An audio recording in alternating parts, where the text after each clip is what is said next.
السلام علیکم ورحمۃ اللہ۔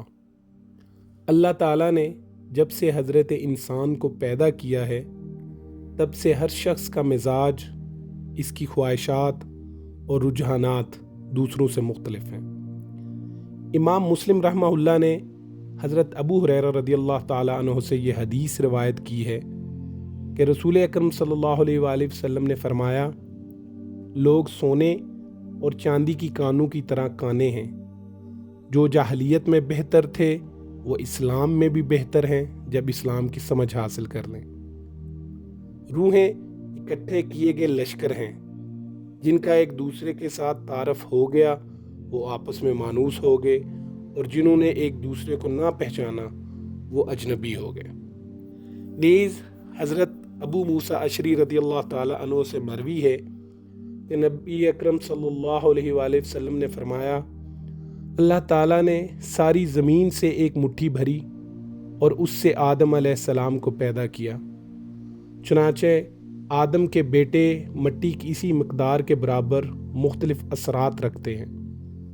کوئی سفید ہے، کوئی سرخ ہے، کوئی کالا ہے، کوئی گندمی ہے، کوئی نرم ہے، کوئی سخت ہے، کوئی پاکیزہ ہے اور کوئی گندا۔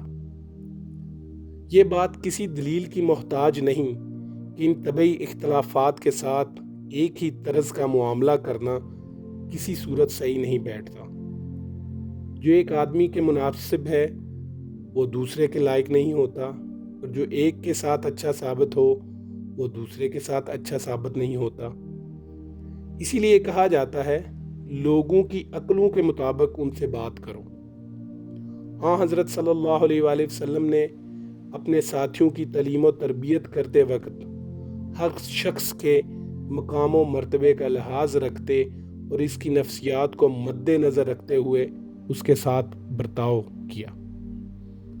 فتح مکہ کے موقع پر آپ صلی اللہ علیہ وآلہ وسلم نے منادی کا حکم دیا کہ وہ اعلان کر دے، جو مسجد حرام میں داخل ہو جائے اس کو امان ہے، جو اپنے گھر میں بند ہو جائے اس کو بھی امان ہے، اور جو ابو سفیان کے گھر میں پناہ لے لے اس کو بھی امان ہے۔ اب سوال یہ ہے، ابو سفیان کے گھر کی کیا امتیازی خصوصیت تھی؟ کیا مکے کے کسی گھر میں داخل ہونا اور ابو سفیان کے گھر داخل ہونا برابر نہیں تھا؟ اسی طرح آپ صلی اللہ علیہ وآلہ وسلم نے بعض اوقات مال غنیمت اور مال فے، وہ مال جو لڑائی کے بغیر مسلمانوں کے ہاتھ لگے، کی تقسیم کے وقت بھی کچھ لوگوں کا خاص خیال رکھا۔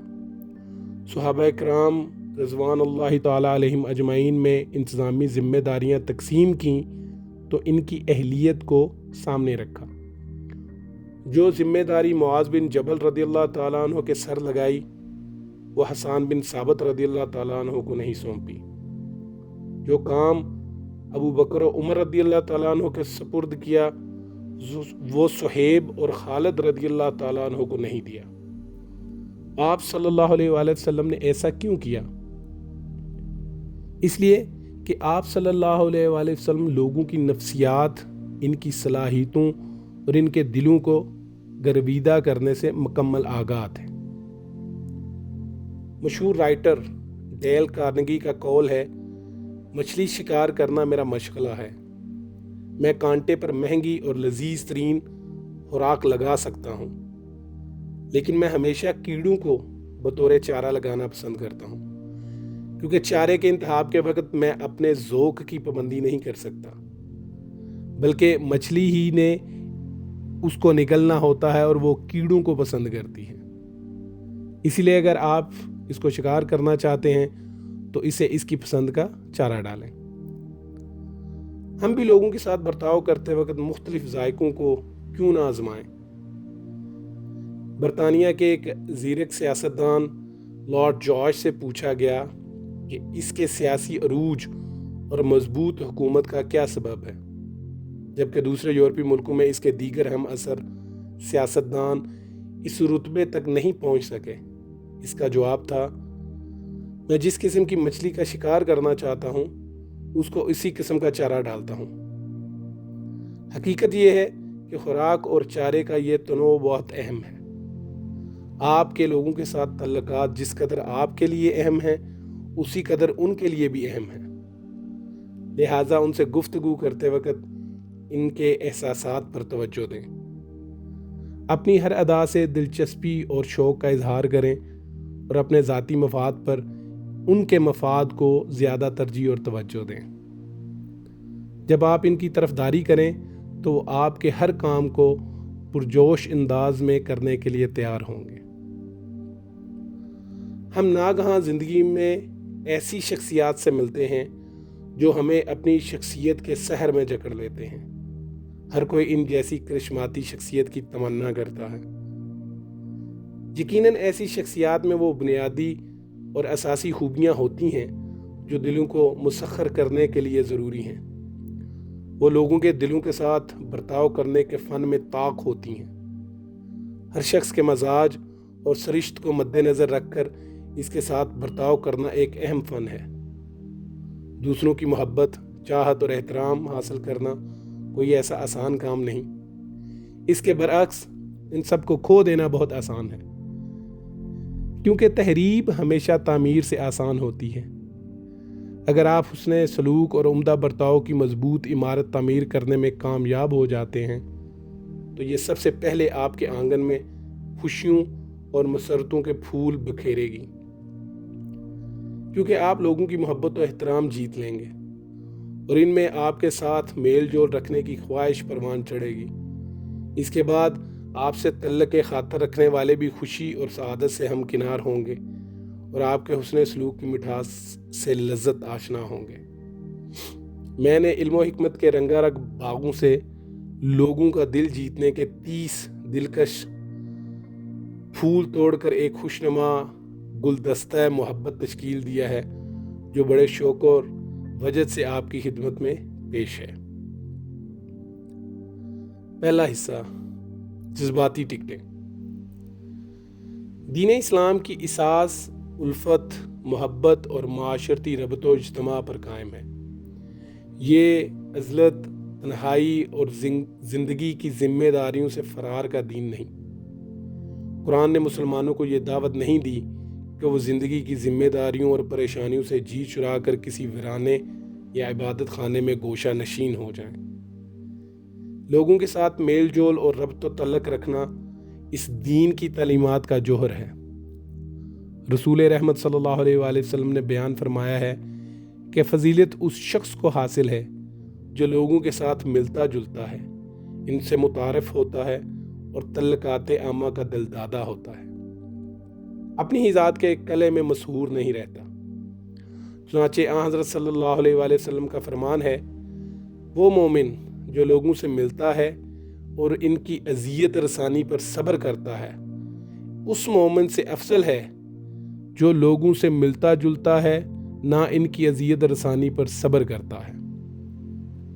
اس لیے میں آپ سے کہتا ہوں، لوگوں کے ساتھ محبت بھرا میل ملاپ رکھیں، ان کی خوشی غمی میں برابر کے شریک ہوں، ان کے احساسات کی قدر کریں، ان کے جذبات کو مجروح نہ کریں۔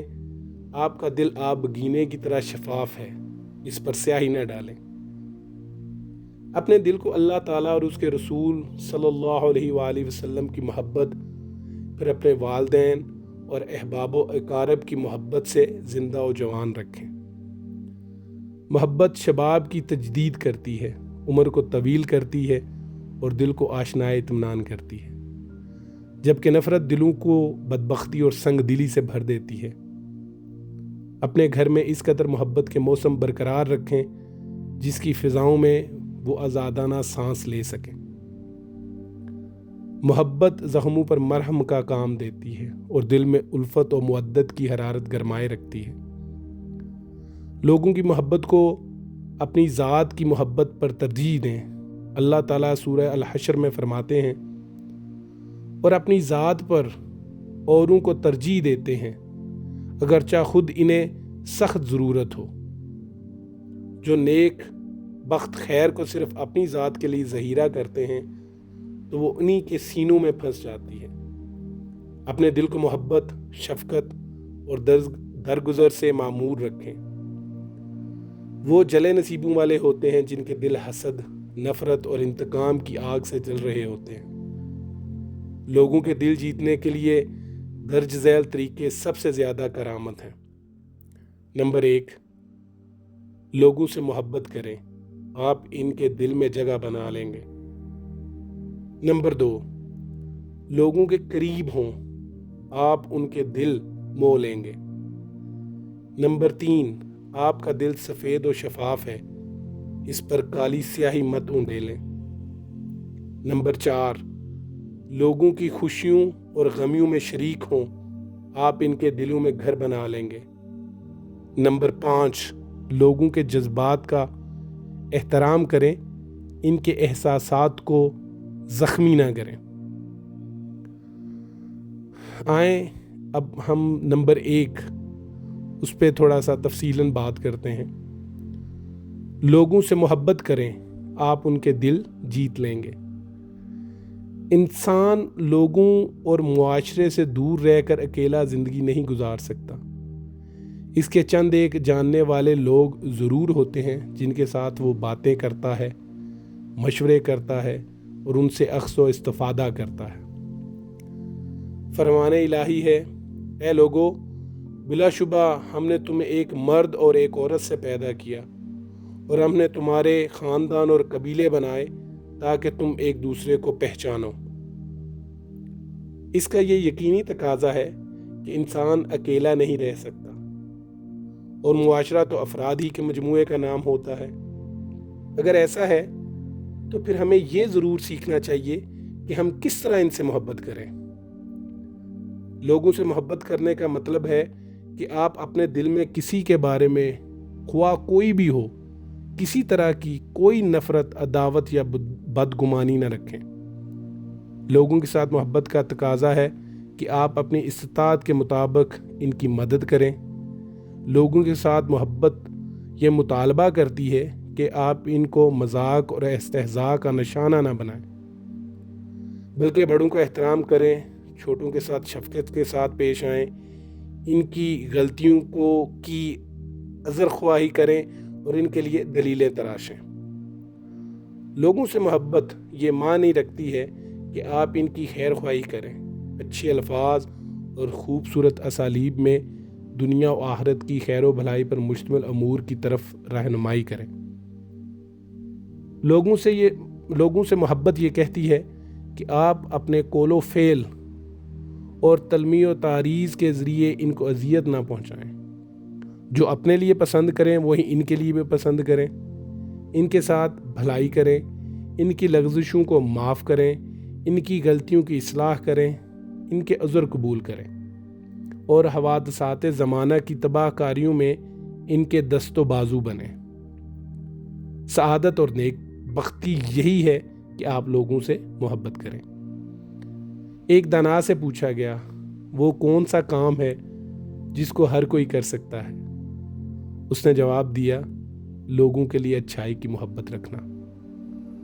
میرے خیال میں اس روئے زمین پر چلنے والے کسی بھی انسان میں جو سب سے زیادہ خوشنمائی صفت پائی جا سکتی ہے وہ یہی ہے کہ وہ لوگوں کے لیے بھی وہی پسند کرے جو اپنے لیے کرتا ہے۔ یہ وہ رویہ اور کردار ہے جس میں اخلاق کی بلندی، نفس کی پاکیزگی، روح کی رونق اور دل کی رقت ہے۔ اس میں انسان خود پسندی اور انانیت سے نکل آتا ہے، نفرت، عداوت، حسد اور تکبر کے احساسات کو شکست دیتا ہے، اور عجز و انکساری کے نشے سرمدی سے سرشار ہوتا ہے۔ جو دوسروں کے لیے بھلائی پسند کرتا ہے وہ ایک بہت بڑے دل کا مالک ہوتا ہے۔ وہ فیاض اور پاکیزہ نفس رکھتا ہے۔ جو شخص اس صف سے متصف ہے اس کو مبارک ہو، اور جو شخص اپنے نفس کو فیاض اور دوسروں کے لیے بھلائی پسند کرنے والا بنانے کی کوشش میں لگا ہوا ہے اس کو بھی سعادت ہو۔ جس نے یہ فرمایا کیا ہی سچ فرمایا، تم میں سے کوئی ایک ایماندار نہیں ہو سکتا جب تک وہ اپنے بھائی کے لیے وہی پسند نہ کرے جو وہ اپنے لیے پسند کرتا ہے۔ جی ہاں، نبی اکرم صلی اللہ علیہ وآلہ وسلم نے دل میں ایمان کے اتمام اور اکمال کو مشروط کیا ہے، اس کے ساتھ کہ بندہ اپنے بھائی کے لیے بھی وہی پسند کرے جو اپنے لیے پسند کرتا ہو۔ اگر آپ اس خوشنما مرتبے تک پہنچ پائیں تو مجھے یقین ہے کہ آپ ایسی لذت اور سعادت سے آشنا ہوں گے جس کے برابر کوئی سعادت نہیں ہوگی، اور جس کا ذائقہ صرف اسی کو نصیب ہوتا ہے جو اس کا تجربہ کرتا ہے۔ آپ بھی اس کا تجربہ کریں، آپ اس حقیقی سعادت کا معنی جان جائیں گے جس کی تمام لوگوں کو تلاش ہوتی ہے، حالانکہ وہ ان کے سامنے ہوتی ہے۔ لوگوں کو اپنا گرویدہ بنائیں۔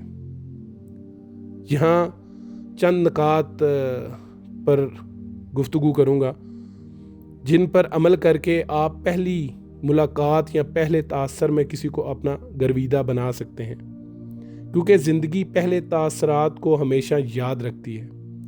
جیسے انگلش میں کہتے ہیں first impression is the last impression. براہ راست لوگوں کی آنکھوں میں دیکھنے کی عادت اپنائیں۔ آپ کو قطعی طور پر یہ علم ہونا چاہیے کہ آپ دوسروں سے کیا چاہتے ہیں اور اس کی حدود کیا ہیں، تاکہ آپ کا پیغام جو آپ لوگوں تک پہنچانا چاہتے ہیں واضح اور متعین ہو۔ آپ کے جسم کو جھوٹ بولنے کا سلیقہ نہیں آتا، چنانچہ غیر محسوس انداز میں وہ آپ کی حرکات کے ذریعے سے آپ کے خیالات اور احساسات کو صحیح نقل کر دیتا ہے۔ جب آپ پہلی مرتبہ کسی شخص سے ملیں تو خلاف عادت کوششیں صرف نہ کریں۔ پریسٹن یونیورسٹی کے محققین نے ایک تحقیق کی جس میں طلباء سے پہلی ملاقات میں لوگوں کی توجہ حاصل کرنے کے طریقوں کے بارے میں پوچھا گیا، تو جو نتائج سامنے آئے ان کے مطابق جوش میں مبالغہ ناکامی کا ایک سبب تھا۔ زبردستی مسکرانے کی کوشش نہ کریں، ضرورت سے زیادہ ہوشیاری دکھانے کی کوشش نہ کریں، بہت زیادہ مؤدب بننے کی اداکاری بھی نہ کریں، یا فریق ثانی کو اتنا احترام نہ دیں جس سے آپ کے اپنے احترام میں فرق آ جائے۔ پروفیسر البرٹ نے ایک تحقیق کی جس میں اس کے سامنے یہ حقیقت منکشف ہوئی کہ اپنی زندگی میں جن پیغامات کے ذریعے سے اپنے خیالات کا اظہار کرتے ہیں وہ کچھ اس طرح ہیں۔ جسمانی حرکات یعنی کہ باڈی لینگویج 55%، آواز کا اتار چڑھاؤ 38%، اور الفاظ کا اثر 7%۔ آنکھوں کے ذریعے سے مکالمہ بازی اور گفتگو کرنے کی صلاحیت اس بات کی دلیل ہے کہ آپ کو اپنی ذات پر اعتماد ہے۔ آنکھیں جھکائے رکھنا اس بات کی علامت ہے کہ ایسا شخص حسب سیاق اطاعت گزار ہے۔ مسکراہٹ گرم جوشی کا عکس، اعتماد کا مظہر اور الفت کا بیان ہوتی ہے، لیکن خبردار، نامناسب موقع پر مسکراہٹ کمزوری اور بے اعتمادی کی ترجمانی کرتی ہے۔ ایک ثانیے کے لیے پپوٹوں کو اوپر اٹھانا دوستی کی علامت ہوتی ہے۔ ایک کہانی یہاں بیان کرنا چاہوں گا۔ ایک آدمی کا ایک بیٹا تھا جو انتہائی ضدی تھا۔ اس کو خوش کرنا جوئے شیر لانا تھا۔ ایک دن اس کو اس کے باپ نے کیلوں سے بھرا ہوا ایک تھیلا دیا اور کہا، جب تم اپنے اعصاب پر قابو کھونے لگو یا کسی آدمی کے ساتھ تمہارا اختلاف ہو جائے اور تمہیں غصہ آئے تو باغ کی دیوار میں ایک کیل ٹھونک دینا۔ پہلے دن اس لڑکے نے 38 کیل ٹھونکے۔ دوسرے دن اس نے اپنی اعصاب کو قابو کرنا سیکھنا شروع کر دیا اور کیلوں کی تعداد روزانہ کم ہونے لگی۔ لڑکے نے یہ حقیقت جان لی کہ اس نے بڑے آسانی سے اپنے آپ کو قابو میں رکھنے کا فن سیکھ لیا ہے۔ جس دن اس نے ایک کیل بھی نہ ٹھونکا اس دن وہ اپنے باپ کے پاس گیا اور کہنے لگا، اب مجھے کیل ٹھونکنے کی کوئی ضرورت نہیں رہی۔ باپ نے کہا، اب ہر اس دن جس دن تم اپنے اعصاب کو قابو میں رکھو ایک ایک کر کے ان کیلوں کو نکالتے جانا۔ اس نے حسب سابق کیلوں کو نکالنا شروع کر دیا، یہاں تک کہ ایک ایک کر کے اس نے سارے کیل نکال دیے اور اپنے باپ کو بتانے کے لیے گیا کہ اس نے یہ چوٹی بھی سر کر لی ہے۔ باپ نے بیٹے کو اپنے ساتھ لیا اور اس دیوار کے سامنے لا کھڑا کیا اور اس سے کہنے لگا، بیٹا تم نے بہت اچھا کیا ہے، لیکن ان سوراخوں پر بھی دھیان دو۔ جو تم نے اس دیوار میں کر دیے ہیں یہ پہلے کی طرح کبھی نہیں ہوگی۔ جب تمہارے اور دوسروں کے درمیان تلخ کلامی ہو جائے اور تمہارے منہ سے چند برے الفاظ نکل جائیں تو یہ الفاظ ان کے دلوں کی گہرائیوں میں ایسے ہی چھید کر دیں گے جو تم اس دیوار پر دیکھ رہے ہو۔ یہ ممکن ہے کہ آپ کسی انسان کو چھری مار دیں، پھر چھری اس کے پیٹ سے نکال لیں، لیکن اس کے جسم پر اس گہرے زخم کا نشان ضرور چھوڑ دیں گے۔ اس لیے یہ اہم نہیں کہ آپ نے کتنی مرتبہ اپنے اس فعل پر افسوس کا اظہار کیا، کیونکہ زخم تو ابھی تک موجود ہے اور زبان کا زخم نیزے کے زخم سے گہرا ہوتا ہے۔ عربی میں ایک کہاوت ہے کہ تلوار کے زخم مندمل ہو جاتے ہیں لیکن زبان کے زخم مندمل نہیں ہوتے۔ سچے دوست نادر جواہر ہوتے ہیں، وہ آپ کو خوش کرتے ہیں، آپ کی مدد کرتے ہیں، ہر وقت آپ کی بات سننے کے لیے تیار رہتے ہیں۔ جب آپ کو ان کی ضرورت محسوس ہو، آپ ان کے کھلے دل کے ساتھ اپنے پہلو میں کھڑا پائیں گے۔